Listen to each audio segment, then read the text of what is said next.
واہ کیا جود و کرم ہے شہ بتا تیرا، نہیں سنتا ہی نہیں مانگنے والا تیرا، فرش والے تیری شوکت کا علو کیا جانے، خسروا عرش پہ اڑتا ہے فریرا تیرا۔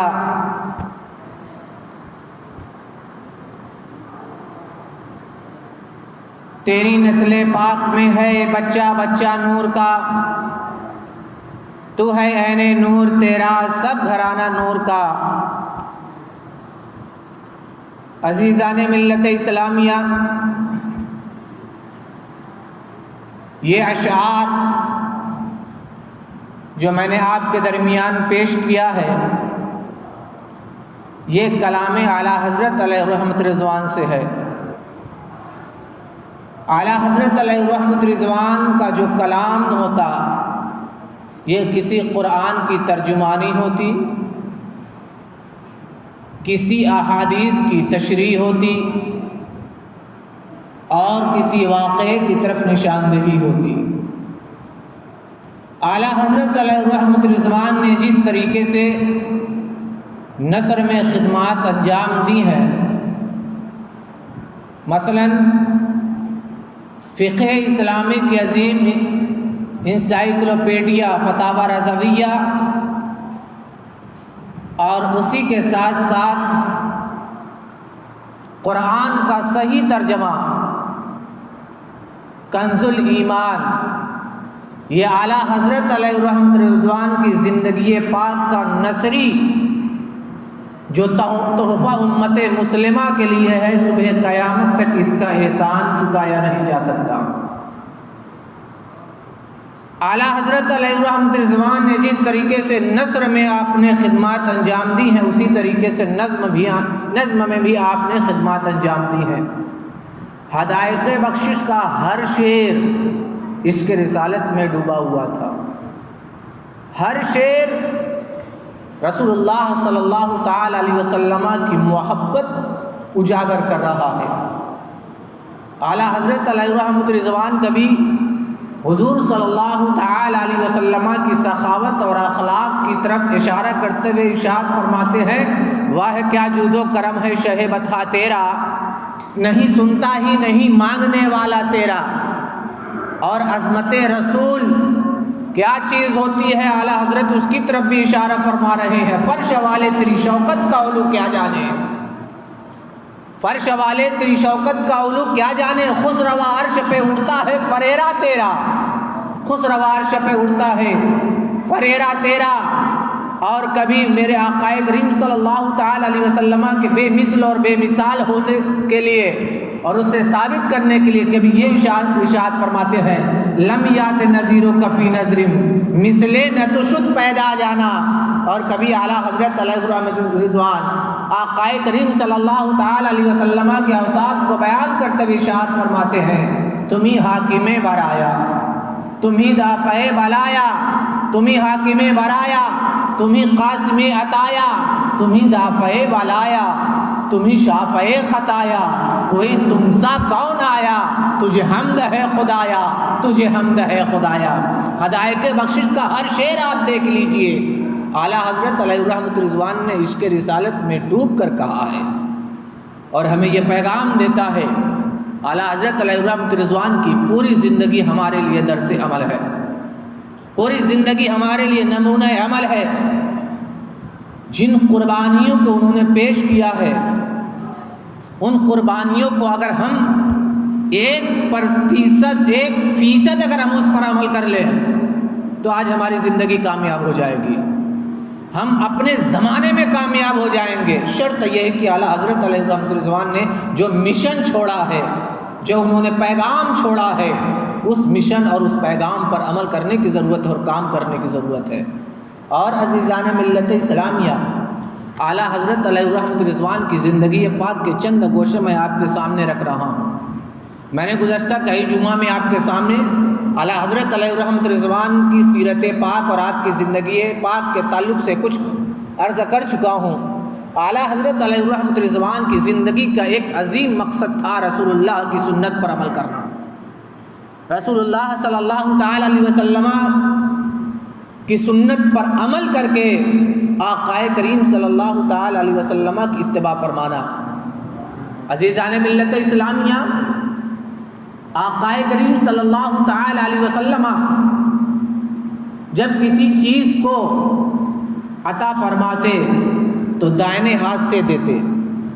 آقا کریم صلی اللہ تعالی علیہ وسلم جب کسی چیز کو لیتے تو اللہ کے حبیب صلی اللہ تعالی علیہ وسلم دائنے ہاتھ سے لیا کرتے تھے، اور اللہ کے حبیب صلی اللہ تعالی علیہ وسلم بیت الخلاء کے علاوہ، استنجا خانہ کے علاوہ آپ نے اپنا قدم مبارک ہر جگہ داہنا رکھا ہے، اور جب بیت الخلاء میں جانا ہوتا ہے تو بایاں قدم رکھا کرتے تھے۔ آپ ذرا اندازہ لگائیں کہ آقا کریم صلی اللہ تعالی علیہ وسلم کی یہ سیرت ہے کہ اللہ کے حبیب صلی اللہ تعالی علیہ وسلم کسی چیز کو دے رہے ہیں تو دائنے ہاتھ سے دے رہے ہیں۔ میرے آقا کریم صلی اللہ تعالی علیہ وسلم جب کسی چیز کو لے رہے ہیں تو دائنے ہاتھ سے لے رہے ہیں۔ اللہ کے حبیب صلی اللہ تعالی علیہ وسلم جب کسی چیز کو تناول فرما رہے ہیں، کھا رہے ہیں تو دائنے ہاتھ سے کھا رہے ہیں۔ اللہ کے حبیب صلی اللہ تعالی علیہ وسلم جب کوئی چیز پیتے تو آقا کریم صلی اللہ تعالی علیہ وسلم دائیں ہاتھ سے پیا کرتے تھے۔ آج امت مسلمہ کے لیے یہ بھی ضرورت ہے کہ اپنے نبی کی سنت کو عمل کیا جائے۔ آج کبھی کبھی اگر بیچ میں اگر کوئی ہمارا بھائی بائیں ہاتھ سے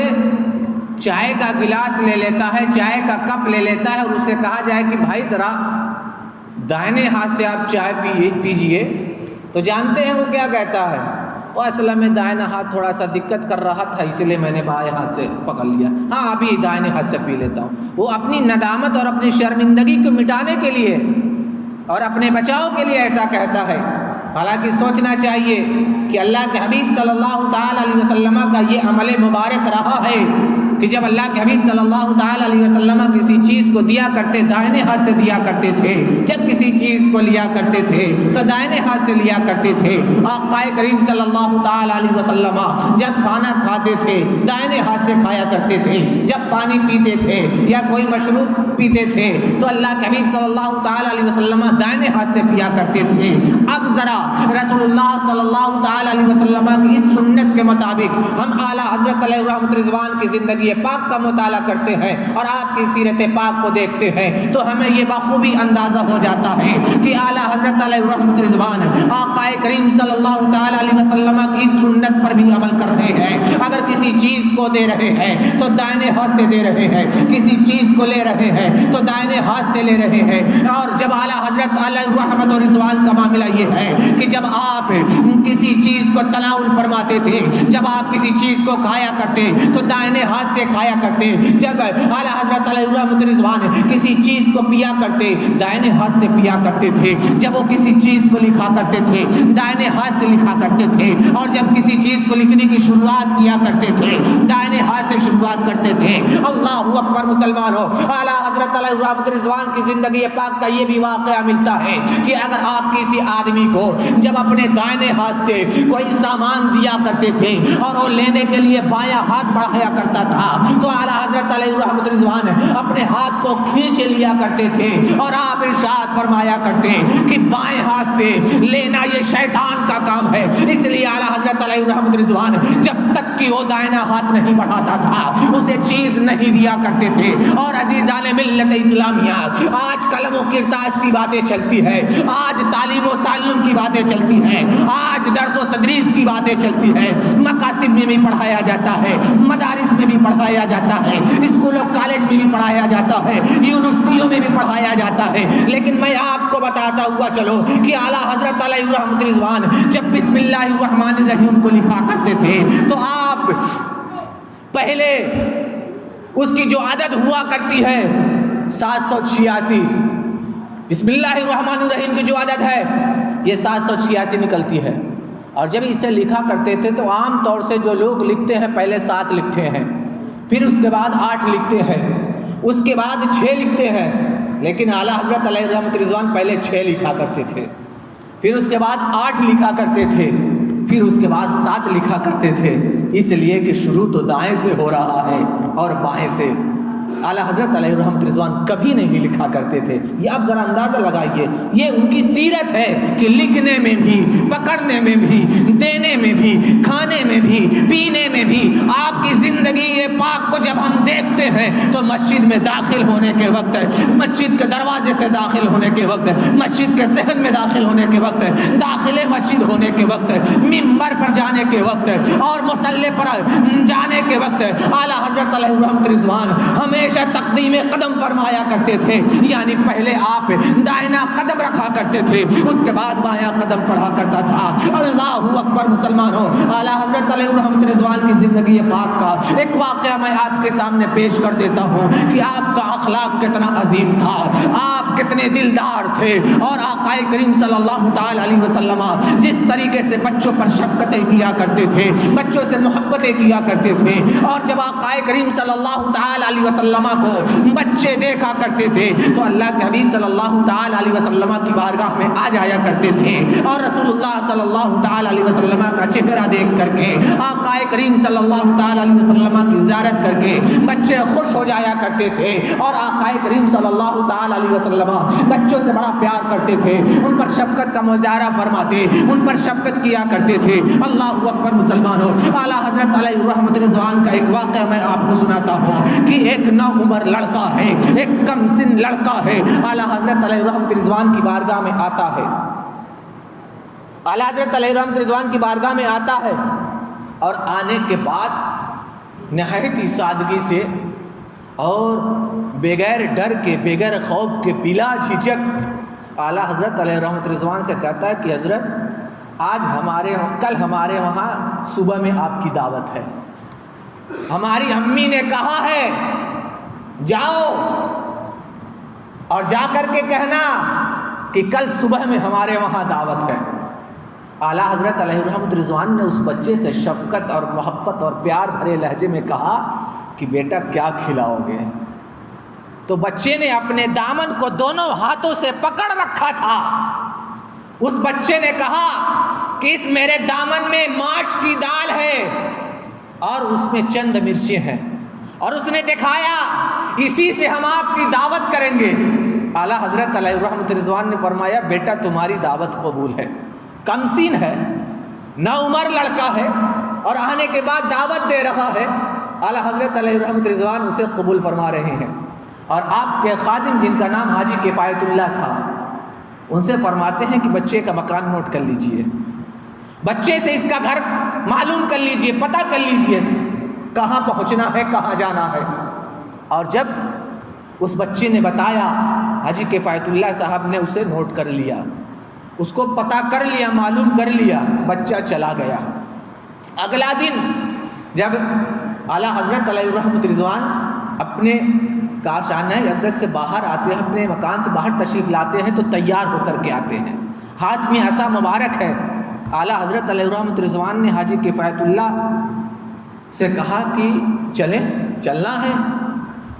تو انہوں نے کہا کہ حضرت کہاں چلنا ہے؟ تو انہوں نے کہا کہ بھئی کل بچہ جو آیا تھا دعوت دے کر کے گیا، اس کے وہاں چلنا ہے۔ تو کہا کہ حضرت چلنا ہے، کہ ہاں بالکل چلنا ہے، تیار ہو جائیں۔ اور اس کے بعد اعلیٰ حضرت علیہ رحمت رضوان نے چونکہ حاجی کفایت اللہ صاحب سے بھی حاجی کفایت اللہ صاحب کی بھی اجازت لے لی تھی۔ میں یہاں پر ایک نظریہ پیش کر دیتا ہوں، معذرت کے ساتھ ایک میں نظریہ پیش کر دیتا ہوں۔ دعوت ایک آدمی کی ہوتی ہے، دو آدمی جا کے کھا آتا ہے،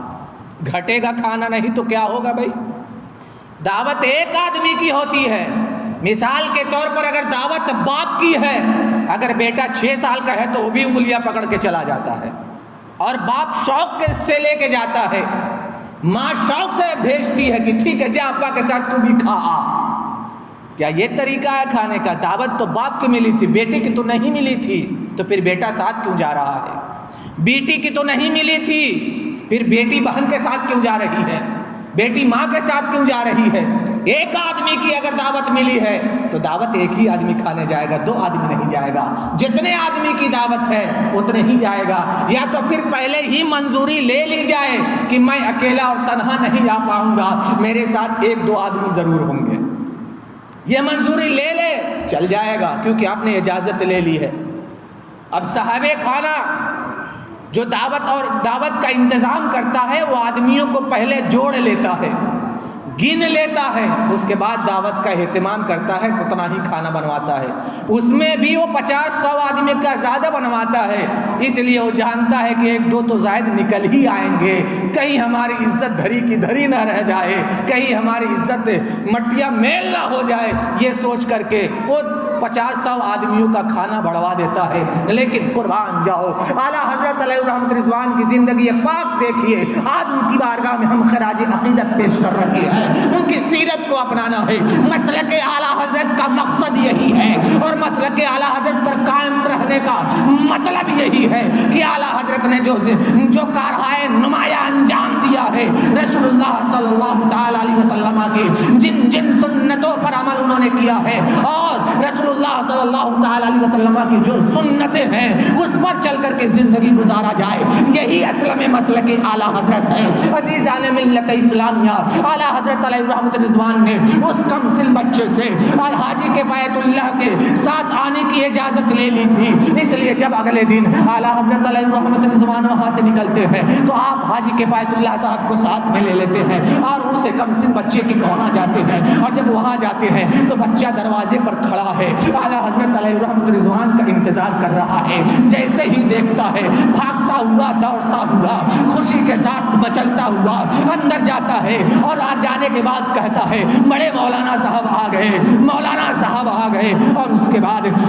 اندر جاتا ہے، اور جانے کے بعد ایک سیاہ بوسیدہ قسم کی چٹائی تھی اسے لاتا ہے، چھپر کے نیچے اسے بچھا دیا جاتا ہے، اور اس کے بعد وہ پانی لینے کے لیے چلا جاتا ہے تو حاجی کفایت اللہ صاحب اعلیٰ حضرت علیہ الرحمت رضوان سے فرماتے ہیں کہ حضور اس کا باپ نقارچی تھا، یعنی طبلہ بجانے والا تھا، نقارہ بجانے والا تھا۔ تو اعلیٰ حضرت علیہ الرحمت رضوان نے انہیں ڈانٹ کر کے کہا، انہیں طنزاً کہا کہ پہلے ہم کھانا کھا لیتے، اس کے بعد آپ کو کہنا چاہیے تھا، چونکہ پردے کے پیچھے سے اس کم سن لڑکے کی ماں اس الفاظ کو سن رہی تھی۔ اس کے بعد جب پانی آتا ہے، حاجی کفایت اللہ نے اعلیٰ حضرت علیہ الرحمت رضوان کے ہاتھ کو دھلایا، اور دھلانے کے بعد چٹائی پر اعلیٰ حضرت علیہ الرحمت رضوان اور حاجی کفایت اللہ بیٹھ جاتے ہیں، اور آپ کے سامنے باجرے کی روٹی لائی جاتی ہے، اور وہی ماش کی دال ہے، اور اس میں جو مرچ ہے، چند مرچ پڑے ہوئے ہیں، اس کے ٹکڑے اس میں نظر آ رہے ہیں، اور سامنے یہ نہایت ہی سادہ کھانا رکھ دیا گیا ہے، اور وہ کون سن لڑکا کہتا ہے کہ حضور کھانا تناول کیجئے۔ تو اعلیٰ حضرت علیہ الرحمت رضوان نے کہا کہ بیٹا تم اپنے والد صاحب کو بھی بلا لو۔ تو جو اندر سے اس کی والدہ تھی باتوں کو سن رہی تھی، تو انہوں نے پردے کی آڑ سے کہا کہ حضور میرے شوہر کا انتقال ہو چکا ہے، پہلے وہ نقارچی تھے، یعنی وہ نقارہ بجایا کرتے تھے اور طبلہ بجایا کرتے تھے، لیکن بعد میں انہوں نے توبہ کر لی تھی۔ اللہ اکبر مسلمانوں، اس کے بعد اعلیٰ حضرت علیہ الرحمت رضوان کے سامنے کھانا پڑا ہوا ہے۔ حاجی کفایت اللہ کہتے ہیں کہ اعلیٰ حضرت کا کھانا تو بہت ہی سادہ ہوا کرتا ہے، جہاں ماش کی دال ہے اور وہاں پر بھی باجرے کی روٹی ہے، اور اعلیٰ حضرت کی جو غذا ہوتی ہے سوجی کا حلوہ ہوا کرتا تھا، یہی سوجی کا حلوہ آپ تناول فرمایا کرتے تھے، اور یہاں پر باجرے کی روٹی ہے اور اس کے ساتھ ساتھ ماش کی دال ہے۔ کس طریقے سے یہ غذا اعلیٰ حضرت تناول فرمائیں گے، لیکن قربان جاؤ اعلیٰ حضرت علیہ الرحمت رضوان کی بارگاہ میں اس کم سن لڑکے نے نہایت ہی ادب کے ساتھ، نہایت ہی سادگی کے ساتھ، نہایت ہی خلوص کے ساتھ دعوت پیش کی تھی۔ اعلیٰ حضرت اسے کیسے قبول نہ فرماتے اور اسے کیسے تناول نہ فرماتے، اسے کیسے نہ کھاتے، چنانچہ وہ کھانا سامنے رکھا ہوا ہے اور اعلیٰ حضرت علیہ الرحمت رضوان اپنے برتن میں نکالتے ہیں اور اسے تناول فرماتے ہیں، کھانے لگتے ہیں۔ حاجی کفایت اللہ صاحب کہتے ہیں کہ جب تک میں کھاتا رہا اس دلیے سے اور اس باجرے کی روٹی سے، اعلیٰ حضرت علیہ الرحمت رضوان اسی طریقے سے کھاتے رہے، شکم شیر ہو کر کے کھاتے ہیں، بھر پیٹ کھاتے ہیں، اور اس کے بعد جب شکم شیر ہو گئے تو اعلیٰ حضرت علیہ الرحمت رضوان نے ہاتھ دھلا، اور دھلنے کے بعد آپ نے اس مکان میں اور اس بچے کے لیے اور اس کے گھر والوں کے لیے دعائے برکت فرمائی، اور اس کے بعد جب وہاں سے واپسی ہوتی ہے تو حاجی کفایت اللہ کے شبہے کو دور کرنے کے لیے کہ اتنا سخت کھانا کھانا کہ ساتھ میں ہے سادہ کھانا جو تناول فرماتے تھے اس کے مقابل میں ایسا کھانا، تو اعلیٰ حضرت علیہ رحمت رضوان نے ان کے چہرے کو دیکھ کر کے پڑھ لیا تھا کہ انہیں شبہ ہو رہا ہے کہ ایسا کھانا کیسے کھا پاؤں گا، تو اعلیٰ حضرت علیہ رحمت رضوان نے انہیں تنبیہ کی اور ان کے شبہے کو دور کرنے کے لیے کہا کہ حاجی کفایت اللہ، اگر اس طریقے سے خلوص کی اگر دعوت روز روز کی ہوگی تو میں روز روز قبول کروں گا۔ سبحان اللہ مسلمانوں، ذرا اندازہ لگاؤ اعلیٰ حضرت علیہ رحمت رضوان کی یہ سیرت ہے کہ وہ بچوں کے ساتھ کیسی شفقت فرماتے ہیں، بچوں کے ساتھ کیسی مروت فرماتے ہیں۔ اس پورے واقعے سے ہمیں چند نصیحتیں ملتی ہیں اور چند پیغامات ملتے ہیں، اور پیغام یہ ہے کہ اگر کوئی غریب، کوئی مفلس، کوئی یتیم، کوئی بے سہارا اگر آپ سے مدد مانگے اور آپ کی دعوت کرے تو اس کی دعوت خوشی خوشی قبول کر لینی چاہیے۔ صرف امیر کبیر کے بنگلے کو ہی نہیں دیکھنا چاہیے، صرف امیر کبیر کی دعوت کو ہی نہیں دیکھنا چاہیے۔ ایک بات یاد رکھیے گا، یہ میری آزمائی ہوئی بات ہے کہ جو آپ کے ساتھ ادب کا معاملہ ایک عام آدمی، ایک غریب آدمی کر دے گا، ایک بڑا حویلی میں رہنے والا نہیں کر سکتا۔ جو تعظیم اور عزت آپ کو دے گا غریب آدمی، مالدار آدمی آپ کو نہیں دے سکتا۔ اس بات کو اندازہ کر لیجئے گا۔ اور عزیزان ملت اسلامیہ، اعلیٰ حضرت علیہ رحمت رضوان کی زندگی پاک سے ہمیں یہ بھی نصیحت ملتی ہے کہ دعوت جتنی کی ہو اتنے ہی لوگوں کو جانا چاہیے، اور اس سے یہ بھی نصیحت ملتی ہے کہ اگر کبھی ایسا معاملہ ہو کہ ضرورت پڑ جائے اپنے ساتھ کسی کو لے جانے کی تو صاحب خانہ سے اس کی اجازت لے لینی چاہیے۔ اور اسی کے ساتھ اعلیٰ حضرت علیہ رحمت رضوان کی شفقت و مروت اور بچوں کے ساتھ ان کی دریا دلی اور ان کے ساتھ پیار اس سے سمجھ میں آتا ہے۔ اس لیے اعلیٰ حضرت علیہ رحمت رضوان کی بارگاہ میں خراج عقیدت پیش کرنے کے لیے ان کے سیرت کو اپنانا ضروری ہے، ان کے طریقے کو اپنانا ضروری ہے، اور ان کی زندگی پاک کے مطابق اپنی زندگی کو گزارنا یہ ضروری ہے۔ قرآن فرماتا ہے یا ایھا الذین آمنوا اتقوا اللہ وکونوا مع الصادقین، اے ایمان والو اللہ سے ڈرو اور سچوں کے ساتھ ہو جاؤ۔ ملک سخن کی شاہی تم کو رضا مسلم، جس سمت آ گئے ہو سکے بٹھا دیے ہیں، ڈال دی قلب میں عظمت مصطفیٰ سیدی اعلیٰ حضرت لاکھوں سلام۔ اللہ کی بارگاہ میں دعا ہے کہ اگر بولنے میں اور بیان کرنے میں کوئی لفظ یا خطا ہوئی ہو تو اپنے حبیب کے صدقے میں، بزرگان دین کے صدقے میں اسے معاف فرمائے۔ استغفر اللہ لا الہ الا اللہ محمد رسول اللہ وما علینا الا البلاغ۔ السلام علیکم ورحمۃ اللہ وبرکاتہ۔